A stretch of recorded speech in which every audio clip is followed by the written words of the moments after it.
we're talking right now to the one, the only, Bob Chapman of the International Forecaster. Hadn't been on this in a few weeks. So much has happened. So much has been unfolding. We have a stack of articles at Infowars.com today breaking this down. It is so important to get to your friends and family and explain to them Goldman Sachs, JP Morgan Chase, and a handful of other big banks are directly engaged in a global coup d'etat over every sovereign nation. They admit this and call it that themselves in their own documents, in the Financial Times, in The Economist. They're proud of it. Just search Goldman Sachs coup in Europe. They brag. The money's not owed to them. It's their debt, their fraud. They built a Ponzi scheme so big and then threaten to bring down the world market if you don't give in to them. It's like strapping a nuclear weapon to yourself and saying, do what I say or I'll detonate it in the middle of Chicago. That's what we're talking about here. This is the New World Order, and they've got their operatives in there everywhere. And they're now federalizing the police. They're putting spies on the street. They're training the police for forced inoculations, blood draws. I was just talking to a friend where it had been more than 10 years. She's younger than I am. A little more than 10 years since he'd been 18 years old and had done some odd jobs and didn't even know about paying taxes. It had been a few $100s. It turned into more than $5,000 with penalties and interest. After a decade, I didn't even know they could do that, but I guess they could do anything now. And the Internal Revenue Service that collects money for the private Federal Reserve, the banksters that we've been captured by through fraud, recognize that the coup d'etat, the financial coup d'etat, that's how you begin to remove them. Get past the puppets and the pageantry of Mitt Romney versus everybody else and Obama, and get to the fact that this is who's running the society. Okay? And it's hiding in plain view, and it's us or them. Goldman Sachs rules the world, Bank of England next. Financial terrorists have exploited chaos they created to seize complete control. Mark Carney, the governor of Canada's central bank, has been informally approached as the potential candidate to replace Sir Marvin King as the head of the Bank of England in June of next year, reports the Financial Times. Now, he's the head of the Bank of Canada, which is private right now. It's their Federal Reserve. It's all the same shareholders. And the point is, he's former Goldman Sachs. He was involved in the Russian crisis in '98, looting and robbing them as well. It's all the same. I mean, these guys wear suits. They look distinguished. Ted Bundy looked distinguished. And this is what they're doing. And they're purposefully imploding the world, not just to get the assets. They want you poor so they can take control of your life. These are eugenicists. To a man, you're not in the club if you're not into this. It's the psycho religion, the control freak, abuser, predator religion that sees us as a side of lamb on the table to be carved up. Well, I'm not a lamb to be carved up, punks, and I'm sick of what you've done. And you people are so stupid on your power trips. I've studied you. You've got blowback from all the evil you're doing into your own families and your own lives. But you don't care. You want to carry out the evil no matter what. You're not even winning. It's bad enough to be evil and ruthless, but you're destroying the planet in the process of telling us you're saving it. You're given over to true dark side, and you're not in control. Force is a lot darker than you are. You're only instruments of this, and you know it, but you don't care. You're attracted like moths to that black flame. Goldman Sachs rules the world, Bank of England next. Financial terrorists have exploited chaos they created to seize complete control. Amid Euro slump, the IMF rethinks austerity. That's what Dominique Strauss-Kahn said before they set him up with the fake hooker, which is now admitted to be fake and a French intelligence operation. We told you that day one. It's now been confirmed. Sarkozy did stuff like Twitter before the police had even been called. They didn't get their time zone straight, and it came out that he was under French intelligence, and that whole thing was run by them. And she was connected to organized crime, of course, run by French intelligence and others. So now they're saying if we squeeze too tight, it'll implode things faster. So the bankers are debating, hey, but the high up ones are like, that's the point. Destroy. It's like, but the DU, if we use it in Lebanon, will blow back into Israel. The DU, if we use it in other areas like Gaza, blows right back across us in the prevailing winds out of the Mediterranean. And the New World Order just said, use thousands of tons, but it'll kill everybody in Israel. Soft kill. Fire weapons. Everyone must partake of death in the New World Order. Continuing here. Okay, let's go to Bob Chapman. Bob, what do you make of the statements I've made? What's the latest there at the International Forecaster in your research? What's happening? What's the latest manipulations? What do you make of Corzine, the announcement that he did lie, he did steal the money, and he's not going to get in trouble? Well, that's a real hatful because he should be fined at least, and a very, very, very large fine. But I think that's what will happen in the end. And as I said when the story broke, I explained why. I said everybody's going to get their money back. Right now they've got about 68 to 70% back, and in time they'll work it out. At least that's my take on it. In reference to what you were talking about, have you discussed the new House Bill 1318, I think it is, which has been passed in the Senate and is now in the House and committee. And I think it's a transportation bill, and part of that bill is to confiscate or cancel passports of people who try to leave the country who owe the government money. Are you familiar with that? I am a little bit, Bob. Tell me more. Well, it's really as simple as that. Of course, you could step aside and say, well, if that's what you want to do, clear everybody to make sure they don't own the IRS money before they try to take a trip. But they're not going to do that. They're going to terrorize people at the airport. And I think that's what they're up to. Now, this bill, and this, I'll call it an amendment to that bill, I think that they're going to have real problems passing that. And it could be struck down, but it just shows you the length of what these people will do. Sure, I'm familiar with the bill that's passed the Senate and they think is going to pass the House to create debtors' prisons, basically, and not let you leave the country. And Homeland Security has said they're going to not let you have a job if you owe taxes next.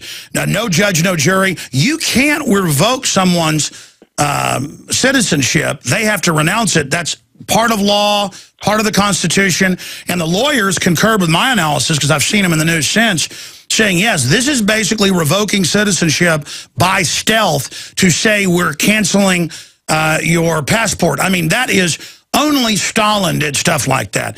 I mean, this is, and people are like, well, they're now doing it for people that hadn't paid their child support. That's what I mean.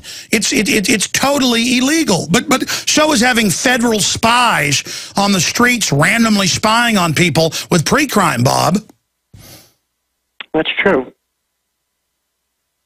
Why do you think it's moving so fast and they're so out in the open? They definitely have a lot of stuff lined up that they want to put in position.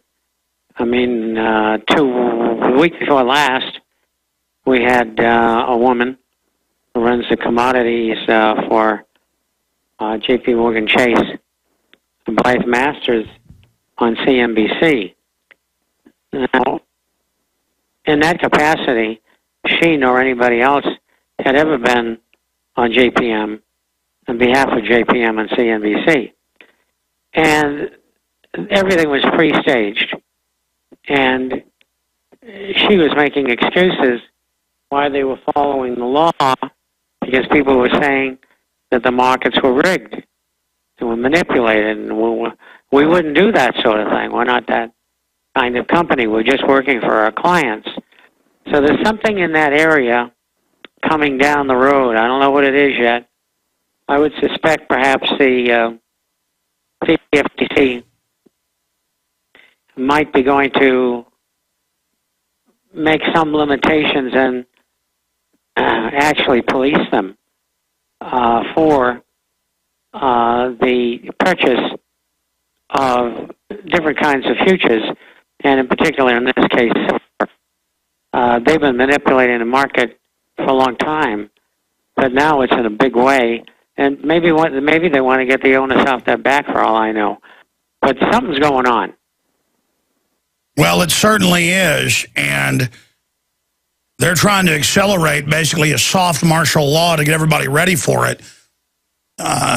So what I hear from you is it looks like things are deteriorating a lot faster. Is that what you're saying, Bob? It is, and it was in relation to your comment that is, and yes, it is, expedition of the plans that they have put in place and haven't had in place for many, many years. Bob, we're going to go to break. I want to take a bunch of calls because whatever issue they raise on the waterfront, I know you can comment on it, and it's always interesting. And then towards the end of the hour, other tidbits that you think are important people should look into, and I'll throw out some other news at you. I'll get your take on Ron Paul. We got Senator Rand Paul coming up. Interview I taped right before we went live today. Amazing information on that front. Stay with us. We'll be right back. Bob Chapman is our guest, and I didn't know that he was under the weather, but we still appreciate him joining us. We can hear that in his voice. I want to go to some of your phone calls, and we will start those in the next segment. But, Bob, I'm always asking, the questions here. Tell me some of the things the international forecaster has been looking at and what you think is most important on the radar screen. Well, I think overall, you're looking at a situation in Europe that is insolvable, and they don't know what to do now. If you notice, for a month or so, you've not heard much from the Illuminists, the bureaucrats, the politicians, and now there's a fight going on between the Europeans and the U.S. members, and the Europeans are saying, look, you got to help us with this thing. We already put a lot of money into it. We want you to put in, along with Japan and China and other third world countries that haven't put anything in. We want you to put a lot more money in. And they're saying, why should we do that? We didn't create the problem, you did. And that's what's going on. And it could lead to no good end because they're not cooperating with each other. It's been going on for what I think is a substantial amount of time. And so I think you're going to have some blow-ups here. We had 3 more suicides in Greece yesterday. People have just given up. I don't know what the election's going to accomplish on May 6th. They cannot be a majority. And even if the 2 major parties got together, they still only get 40% of the vote at the outside. So there may be 2 or 3 elections until finally something happens. There's a major investigation going on with a former member of the government who stole millions and millions of dollars. And this was a program where, in the process of purchasing silent submarines, the money was weaved through a group of offshore corporations. So you know that this person is guilty, because why would he do such a thing? Are you talking about Greece right now? Yes, I am. Yeah. Let me raise this point to you. This is out of the Washington Post saying what you just said. Amid Euro slump, the IMF rethinks austerity. And you had said 8-9 months ago, whenever that Dominique Strauss-Kahn thing happened, that it was a setup, that it was run by Sarkozy. That later came out. And that Kahn didn't want to squeeze as hard, not because he's a nice guy, but he's saying we're going to kill the golden goose. You can't impoverish them this fast. And so they basically removed him because he was set to also be able to beat Sarkozy coming up in the election. Now the person that you're friends with, Le Pen's doing good. But the point here is that the bankers are realizing that they are killing the golden goose, and they're now admitting this. And they have no solution for the debt. Now they get Spain on their hands. You're talking a minimum of 1.5 trillion. And it could be as high as 2.5 trillion. If you put them all together, you get 6 trillion. And there's no way they can come up with it without destroying their financial base. And so we continue to see this avoidance of responsibility as to what they're going to or trying to do. And so all of that is in the pot, so to speak. And there are no solutions. So this is one of the reasons why gold and silver are being held down, because they would want them going up 200 or 300 points in the face of this terrible predicament that exists in Europe, which could very well lead to the demise over the next couple of years of the Eurozone. That unraveling, what do you expect gold to do when that unraveling accelerates? Because I know it always takes longer, but you're saying 1 or 2 years. A lot of experts are saying 6 months or so. There's no telling. But I think this year it would be safe to say that gold could test 2,000, 2,200. It's very hard to make predictions because they keep on, moving the goalposts. Yeah, things are so rigged now. It's admitted we're in total la-la land here. I mean, there's incredible inflation. They tell us there basically is no inflation. They tell us unemployment is less than half of what it really is. Next, they're going to tell us pigs can fly. Phone calls for Bob Chapman. Straight ahead, I'm Alex Jones. Yeah, I want to go back to our republic, back to our Constitution. People keep blaming the Constitution, Time Magazine, Newsweek. They want you to know all the problems are the fault of that. Of course, they're the ones who've already basically gotten rid of it. And jeepers creepers, you get rid of it, you're a giant slave. We're going to calls, but Bob, what else is on your radar screen right now? Well, I think that last item is very important. I hope that the listening audience pursues that bill in the House, House Bill 1813, I think it is. And, each time they go to try to pass one of these things, if we can stop them, I know it's a small victory, but it's a very important one. You brushed upon earlier what's going to happen with Corazine, and I think that's going to fall into the background because I believe that what they'll do is fine him, but it won't be a tough fine. And maybe even the company that's bankrupt will pay it. But there's a lot more of these coming down the line.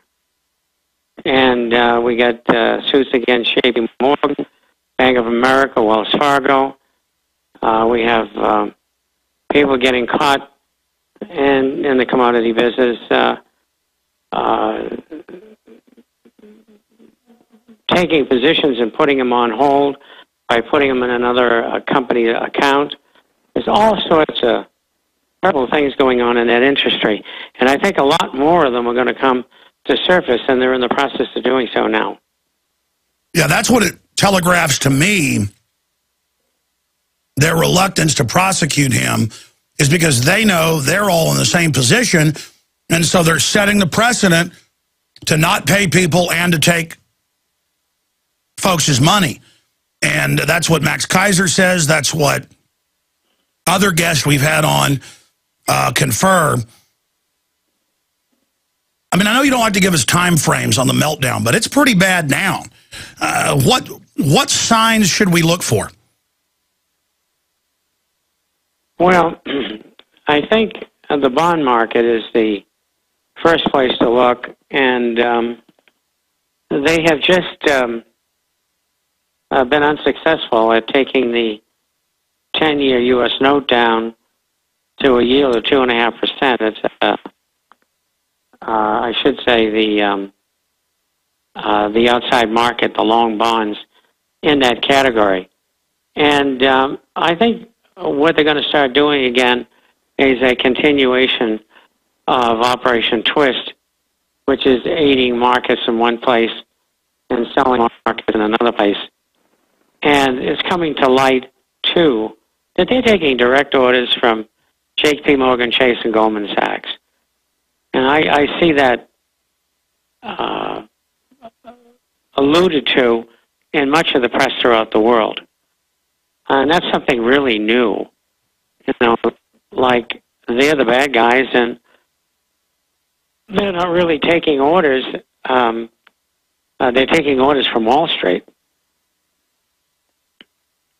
Well said. Let's go to your phone calls. Nicole in Michigan, you're on the air. Hi, Alex. Thanks so much for taking my call. Thanks for calling. I actually had a question about vaccines, but my husband is here with me, and he wanted to share an experience he had in the military with a vaccine. Sure. Hey, Jones, my name's John. Sure. Go ahead. Hey, I was medically discharged from the Air Force, pending a quote-unquote flu shot. Within an hour of having this thing, I was with an anaphylactic, what do you call that? Anaphylactic shock. Anaphylactic shock. And it lasted for over a couple years. Yeah, you know, a lot of times they tell you they're shooting you up with one thing, and it's really another. You might have been shot up with a small amount of nerve gas, biological. You really have no idea. They use you in late-stage testing of weapon systems, you name it. You can look up Project Shad and other programs that have gone on right up into the 90s. That's the latest stuff we've seen declassified. And they actually kill U.S. troops routinely. U.S. troops are seen as expendable, basically like rhesus monkeys or rats. And I had one of Governor Perry's employees, who I've seen on television, it is one of his spokesmen, come to my Endgame event when I was showing the Endgame film. And he said, no, I was at Fort Sam Houston in San Antonio. I was a medic a decade ago. This is a decade from then. And he said that we were told to shoot them up with a flu shot, and they all died. And then we were told to scrub the whole thing out. So that's the type of stuff they do. I mean, was it a special shot, or did they line everybody up and give them the shots? Well, check this out. We have routine flu shots on a yearly basis. And around that time, they were having the anthrax shot. And I told him, I said, I wasn't going to get it. And I told my chief, I said, I'm not taking this anthrax shot. And he said, you're going to be court-martialed and probably dishonorable discharge. I said, well, I'd rather have that than die. So they just lied and said, here's the flu shot, and it was probably the anthrax. Because the anthrax did kill a bunch of people, and they had mutinies finally, as you know. It was in the newspapers, and the doctors said they wouldn't do it, so it stopped because it was causing anaphylactic shock, heart attacks, death, autoimmune disorders. What year was this that this happened to you? It was, what was it? It was around the year 2003. 2002, 2003. No, it was 2001 or 2002, I think. Yeah, it was 2002, late 01, 02, when the government did the anthrax attacks, and it now admitted it was super U.S. grade, was mailed from Fort Detrick and all the rest of it, and they had a couple patsies that they tried to set up, and they finally killed one of them to make it stick. But, yeah, that was the first time they did it, and then they had to suspend it because the maker, admittedly had so many problems at their plant. It was it was killing so many people, but it wasn't a problem. They're just seeing if they can do this to you. Wow, that's amazing. So how? Tell folks what it was like to be in the shock for a year, then we'll get Bob's take. Let me elaborate a little bit more on this shot. They gave me the shot, and within an hour, I was in the emergency room, almost dead. They had to pump me full of different drugs and stuff to get me out of it. Well, long story short, about 3 times a month, I would get this reaction, and it would happen just whenever. It'd wake me up at 2, 3 in the morning, or it happened when I got to work. And I was covered from head to toe with red spots for up to a year, over a year, actually. Yeah, that was your body battling to get, I mean, it turned out with that shot, it had, I'm not trying to scare you, you can look this up, so many cancer viruses and other microplasms in it, that particular shot, that they couldn't even count them all. I mean, you were shot up with just an incredible bioweapon, and you are now, and all those troops that got it, a walking laboratory experiment. I mean, they committed an amazing crime against you. Yeah, my immune system is shot. I get sick quite often now, where before, like when I was in high school, I had a perfect attendance award. I never missed work. And then once I got this shot, I'm highly allergic to everything. So what do you think happened? Do you think they lied to you and gave you an anthrax and told you it was flu?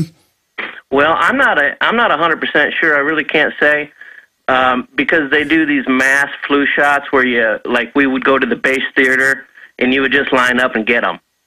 So I don't know if they said, all right, I've got his number, I'm going to get him a different dose. I can't say that. And then they lie to you. Then they lie to you and say it's the law. You know, the military is the only group when you sign the contract that says they can give approved, FDA-approved shots. But it's law, no experimental. But they just lie to you and shoot you up. And all the stupid sergeants and captains and majors that take part in it, they're all walking dead too. And so I hope they all enjoy following orders, because you're dead. It's going to take a lot of time off your life. And the reason I'm being a straight shooter with you, buddy, is so other people listen, and so this stops. And so people stop shooting their kids up, because they are killing us. And I'm sorry to talk that harsh to you, but I'm sure you want to warn other people. What would you do now if you had it all over to do again? Well, I wouldn't take it, obviously. But what's kind of funny is I've had this flu shot on a yearly basis. I was in the military for 8 years, and I've had that same flu shot, supposedly same flu shot every year. And I never had any reaction. Sure. Well, listen, they also build up, and they're different every year. And they never guessed the right flu the year before, never works on record. Each year lowers your immunity by 50%, big Canadian study. So you just keep lowering it. 3 consecutive shots, if you're above the age of 55, major studies, doubles your chances of Alzheimer's. Most people I talk to, I go, when did your mom or dad really start deteriorating and then you got diagnosed? They said, I don't know, it was 6 months ago. And I said, did they get a flu shot about a week before? And they went, oh, that's right, she did. Oh. And I'm like, let me show you right here at the computer. And I just take them over. There's a prominent person a few weeks ago I was talking to about this, and they went, and I'm like, look, there's the studies. Again, they're murdering us, but they murder us in a way where we crawl off, and then their system can suck money out of us. But listen, look, your body may fight it off eventually with the proper vitamins, minerals, and prayer and cleansing and things. But at least you're not like the troops in Project Shad, where in some cases they would take them into a room, nerve gas them, and they die on the spot, and then they tell their family they died of flu.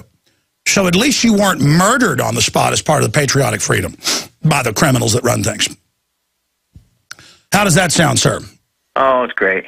But listen, I'm gonna get Bob Chapman's take on this. Bob, you're a veteran yourself. I know you've studied all this. What do you think about what the globalists do to people? The little gift they give everybody that keeps giving. Well, it was like, as I look back, I was lucky. I wasn't taken into some of those programs. They were mostly biological at that time. They had other kinds of programs. But, you never would think for a second that your own government would give you something that would kill you. And they are, and they have been, and evidently they'll continue to. Well, they really love killing kids. People thinking of going in the military, you better think twice. Well, that's the issue here, is that it's all on record. And it's not just military. It's foster kids. It's regular, kids just getting shots. And again, you're right. You never think the government would do that, this type of betrayal. But it's not the government. It's the banker eugenics crime syndicate that now has reached critical mass and has gotten its people in almost all the major power positions. That's why it's so refreshing to have a Ron Paul in Congress, or a Senator Paul, or a Walter Jones. But maybe 50 or so, Ron Paul, I agree with his number, in the House are good. 10 good senators, Rand said when I talked to him today. The interview's coming up. I mean, that's scary. 50 or so members of the House, 10 senators. All the rest are wanton scum. Unbelievable. Unbelievable. Folks, I want to explain something. The guys Google everything I'm saying in there, or start page it, they search it. They just showed all the Shad documents on TV if you're watching. I'm not making this up. I can pull up AP, BBC, and it'll say, yes, in thousands of tests on ships, they sprayed chemical, biological, radiological. But then if you read deeper and then get into the Department of Energy and other documents, folks, they would kill people. The media tells you about people they sprayed that, you know, get tumors and die 10, 20 years later.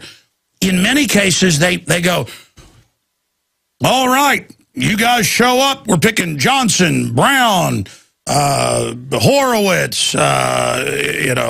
Sanchez. This Saturday, your leave's canceled. Because I've read the records. I've had some of the survivors on of some of the tests that weren't as lethal. And then they just march them in, nerve gas them, and they've got these special doctors who then package them. They always send everybody else off on leave. They kill them, and then they dissect their bodies, and then they tell their family they died of flu. I mean, the magnitude of this evil. But it's the globalist testing cadres of doctors that will march a young private in and murder them. Murder them. I mean, this is who runs our government, Bob. Absolutely. And it's been going on for a long time. And, you know, I contend that the only way we're going to take this thing down, other than through Congress, is to have the financial system self-destruct. And when that happens, they lose their control. And that's the only way I can see getting to them. And it's key when it collapses that they don't use it as judo to get even more power posing as saviors. We've got to demonize them with the truth. We have got to overrun them with the facts. We have got to expose them as the murdering terrorists they are, the financial terrorists. We've got to show they're the real government that hijacked our government. The buck stops with them, not with Mitt Romney or Obama, these teleprompter-reading puppets.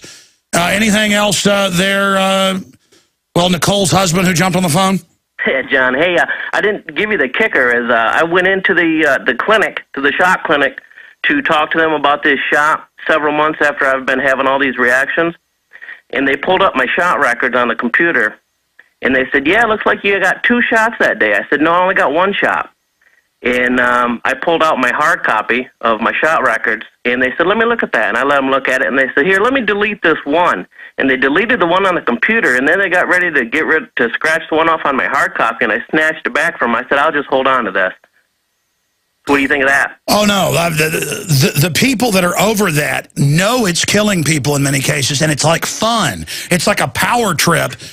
Listen, whenever they, 6 years ago, lined up the 1,000-plus kids and their parents in Maryland and Baltimore and said it was the law and had riot cops and dogs barking because it had been a big media issue, saying it's the law, you got to take the shots, I got the state attorney on, who was running it all. And I said, you know there's no law. You know you kick them out for truancy because they haven't had shots and then use that criminally, even though by law you can't kick them out for truancy when you're the one that kicked them out, and you can't kick them out for no shots. And he goes, well, you ought to be a lawyer. That's exact. It starts laughing. And he goes, well, the judge had the waiver forms on his desk, but I go, you didn't tell people there were waiver forms. And he goes, man, you really ought to be one of us. Started laughing. And I went, wait a minute. Do you give your kids shots? And he laughed and said, no, I don't. It's like they think they're winning because they conned a bunch of people to come in and take shots they wouldn't give their own kid. And then the waiver form's right up on the desk, but they don't tell you. I mean, and I said to the guy, I said, because we went to break, I said, buddy, you got some bad mojo coming your way. And he's like, what is that, a threat? And I said, no, man. I go, you're not going to have to wait to go to hell. I said, you are going to be judged in this world. And I could tell it hit him. And I said, good. And I said, I'm not talking to you anymore. And we hung up on him. We'll be back with more calls with Bob Chapman. Stay with us. Something just hit me between the eyes during the break. I'm here on air. And I'm telling the story of the police dogs barking, the black uniforms. It was 1,200 children, over 1,000 parents. So it was over 2,000. It was on CNN, MSNBC. It was a big story. It was a hoax that it's the law to take shots. And they ran this media hoax to scare everybody at the beginning of the school year. I think it was like 2007. That was the year Endgame came out. So 5 years ago, almost 6 years ago. And I'm there telling that story just now, and I feel like a liar. I saw it on the news. I had the state attorney on. Forget his name. He's a black guy. It was the state attorney over Prince George County or whatever it's called. And it's so incredible that I know that story is exactly true as I just told it. Might have even been John Harmon board-opping and producing and running the show that day. He's the guy that gets to hear the behind-the-scenes stuff sometimes. But still, truth is so wild, I can't believe it. But it was on the news that they lied, had police dogs out for security because people have been protesting it. There were people there trying to warn the parents. The cops wouldn't let them go up and try to warn them. And that's when it hits me. That's why I got mad by the police shutting down the city for 5 hours for that police officer's motorcade who was killed. Valiant police officer, great guy from people I know that knew him. It's that they shut it down on purpose and have this big pageant about how much they care about the police. And they'll do the same thing for certain military funerals. But the cops that were killed in Fast and Furious, they didn't have big parades for them because they don't want to make a big deal out of it because it was killed by guns the Attorney General helped ship in. And that's my point. They'll have these big, giant pageants for the military and police, but at the end of the day, the system could care less about you. That's what I'm trying to say, is the bigger the pageant the New World Order puts on, like I'm sure Arte Saveda actually probably was crying, you know, for that police officer that got killed, because now I've learned that they actually knew each other and that they were somewhat of friends. So, you know, I apologize for saying Arte Saveda was probably fake crying. The point is, because now that I've learned more about it behind the scenes, the point is that, Bob, you get what I'm saying, that I'm tired of like these big productions of how much they care about the troops when the people running our military are killing our troops. You see what I'm saying? Absolutely. And the people who are in the military, the Pentagon, and they're doing it for two reasons. Number one, to take orders where we're going to have a war next. And number two, to steal as much as they can. Exactly. And I mean, even a lot of the higher-up officers aren't bad people. They're just order takers. They just follow orders and don't worry about it. They're busy playing golf, hanging out with their mistress. And so what if DU is soft-killing all the troops that huff it? I mean, that is such a huge crime right there. And that's why when they want me to get up and salute some dead soldier when I get off an airplane and then wait there for 30 minutes, I would be happy to salute them. But I guarantee, and I did, but if I was to go up, or, you know, put my hand over my heart or whatever, which is a salute, basically. If I went up and told all those Austin cops waiting to take that dead Air Force MP out to Fort Hood to be buried, I'll guarantee if I walked up and said, hey, the troops are breathing DU, it's bad for them, it's killing them, they're not giving them treatment, they'd be like, get out of here, traitor. See, being patriotic to them is being mindless and going along with the traitorous activity and then acting like you're patriotic. Do you see the hypocrisy there, Bob? I certainly do, and when the minute of confrontation comes, and it will come between the public and those in the military who are willing to shoot at the public, they're going to find out that they've made the wrong choice. That's right. Those of you that signed on with the devil, you're not going to like it. All right, Bob Chapman with us for another 20 minutes or so to take your calls.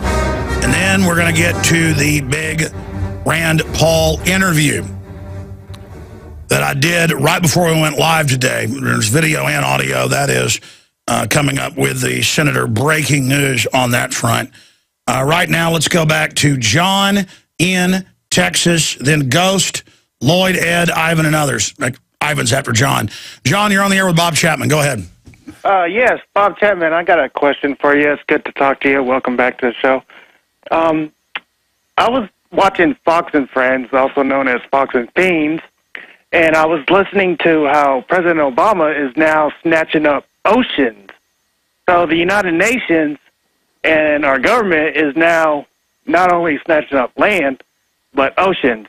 And I want to see what you think about that. And what's the difference between Americans during World War I when they refused to take the League of Nations and Americans today who still insist on letting the United Nations control things?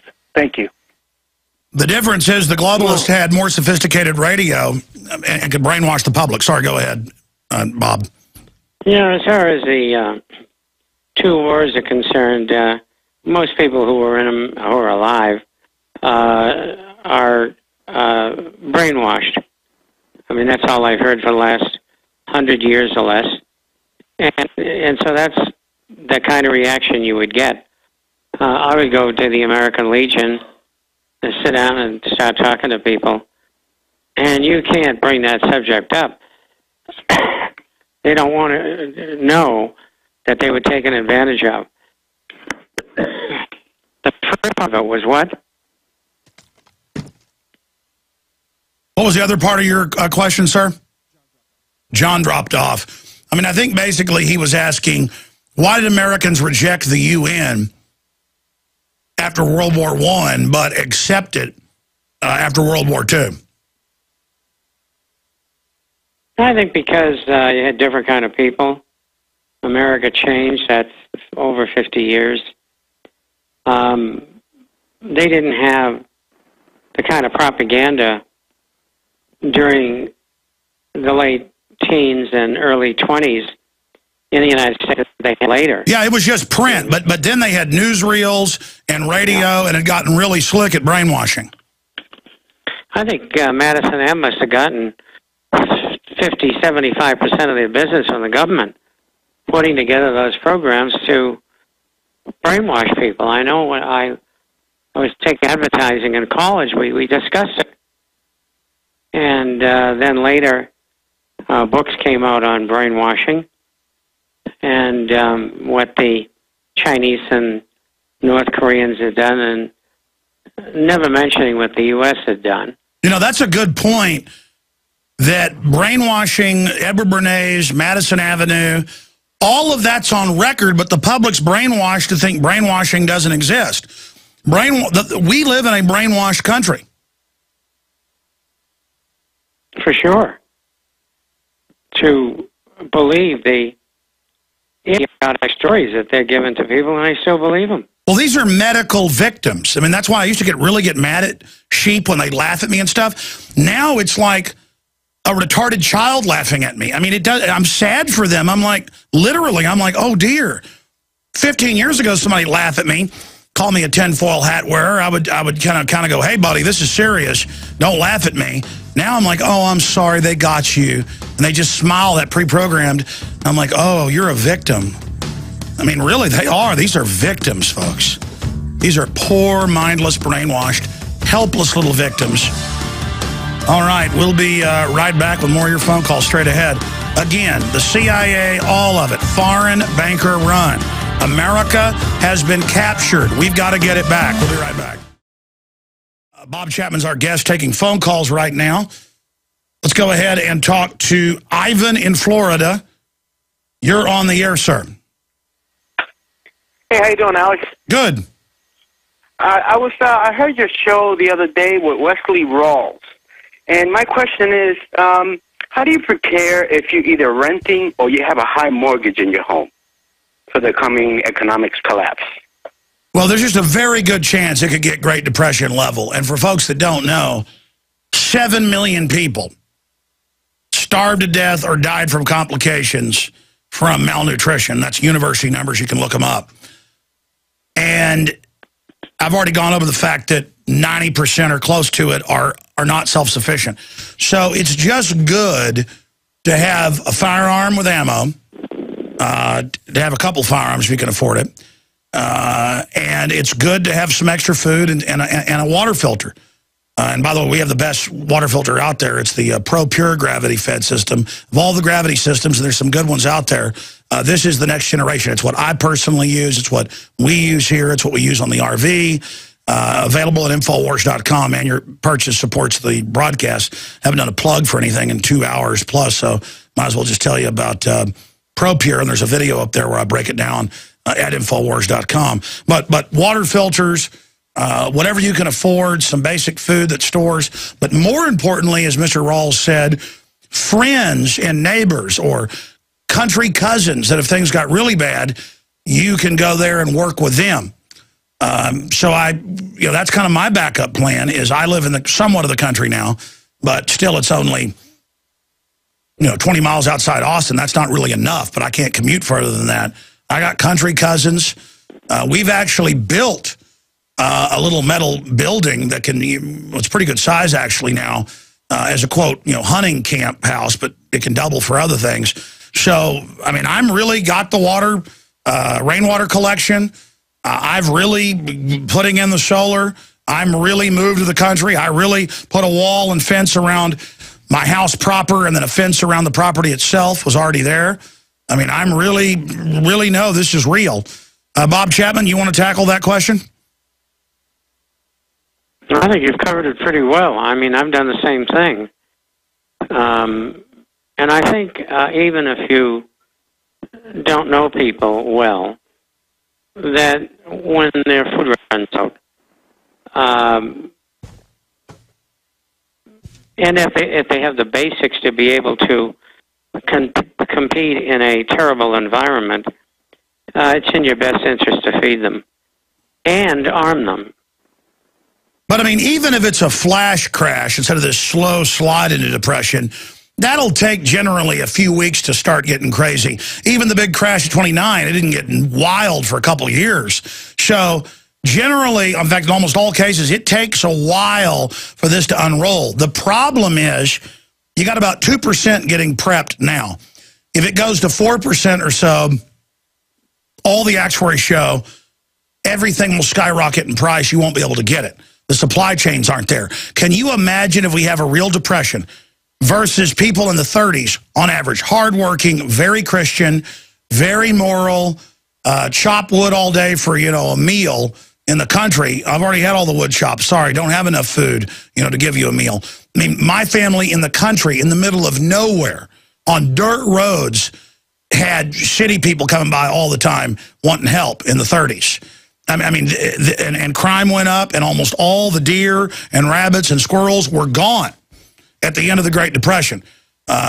Middle-class people.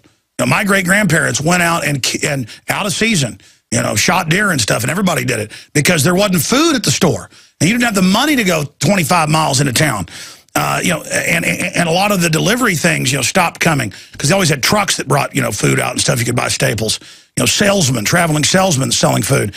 I mean, things really shut down for a while. Grapes of Wrath is exactly what it's like. People basically living at slave camps where you can leave and go starve, or you can work here as a slave and get ripped off. Grapes of Wrath is not an exaggeration.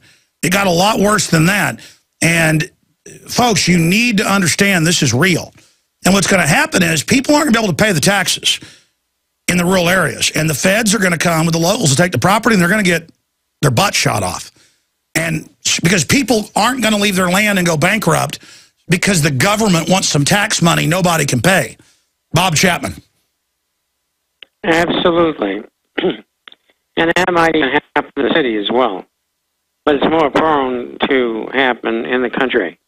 Yeah. And they can't send 20 or 30 Homeland Security people or local police to each home that they are homestead that they want to take over. Well, the police in most cases now are refusing to throw a 90-year-old woman out of a house that the banks foreclosed on just because they can't do it. They actually have humanity. And so, look, I believe when things get really bad, you're going to see the best in many people. I believe the police and military are going to be on our side by and large. That's why the system is going to bring in mercenaries, and they're going to stage psyops to demonize the American people. They're going to blow up police stations and shoot cops to try to blame the patriots for it. And I hope the police are sophisticated enough to know, in most cases, especially if the media is ready to jump on it and ready to roll out, and it's a spectacular massacre, no, it's staged. Bob Chapman. Agreed. There'll be great retaliation by people with broom handles as well as other things. Of course, that's not going to do much if you get 20 people well armed who are going to take possession of your farm or your home, for that matter. Well, and so you've got to be prepared. That's what Alex has been talking about for the last 15 minutes. Don't wait. Get it done now. And And a lot of that's just being prepared mentally. Because mental training is something that's not easy for people. Usually they learn the difference between what's good and what's bad when the first shot is fired. And they say, how do I use this thing? Tell me how to sight in so I can shoot people with it. That's usually the learning curve for maybe 40% of the population. Yeah, let me tell you, I'm down here in Texas, Bob. Almost anybody I know from Texas is a pretty good shot. It's pretty scary. And I know it's like that in a lot of other rural areas. The standard deal in Texas, this is standard, is you sit on in between granddaddy's legs when you're 4 years old and shoot Folgers coffee cans one after the other with a .410 to teach you the power of a firearm. Then you're told, don't touch. I don't want to go through the whole training. And then the next time you go out and shoot, they tell you what a great honor it is to get to shoot and how dangerous it is and all the basics. And if you make any mistakes, you get admonished, and now you don't get to blow up the Folgers cans. So the next time you get a chance, you want to do it just right. And by the time you're 10 years old, you can shoot like Annie Oakley. Well, our kids grew up that way, so, and we didn't live in Texas. We lived in California, but I did the same thing. Same age, 4 years old. Now, one of the interesting things was the first time my son shot a pistol at 4. And it was a revolver. And I pulled the hammer back and put my finger over his finger on the trigger and pulled it. And, of course, he had these over his ears. Well, after it went off, he took the things off his ears, and he said, I understand what this does. Yeah, it's people that you've got to show a 4-year-old. That's the age. It goes all the way back to the founding of this country and before. Back then, they had to have the rifle right out in the open there in a little log cabin, and you had to have kids by age 5 knowing how to use it, because a lot of times Daddy and Mommy were gone. And there's a lot of cases of 5-year-olds, shooting marauders and things like that. Many cases of it. And so you had to show them, this is not a toy. You don't play with it. And this is the end you point. And this is where you pull the trigger. And you shove this into your shoulder. And if they don't listen the first time, that hurt, didn't it? Shove it into your shoulder. And that's how it's done. And then I see these full-grown adults who see a gun and literally go into panic fear, Bob. Well, it's preconditioning. They get into that mindset, and I don't want to know until they start taking incoming fire. And then they say, well, how can I help? Well, here, take this 16 here. Well, how does it work? Just pull the trigger. It'll work. Surprising what good shots women are. Women, on average, I'm learning, are even better shots than men. And that's the truth. Well, Bob Chapman. Always been a better shot. Bob, I'm sorry to hear your voice is out. Thanks for doing this with us. TheInternationalForecaster.com, folks. Find out more there. Or give Midas a call. They'll give you a free copy, 800-686-2237. Bob, we'll talk to you in the next few weeks. Thank you for the time. Let your voice get done. Quit doing so many interviews. Get some rest. We'll be back.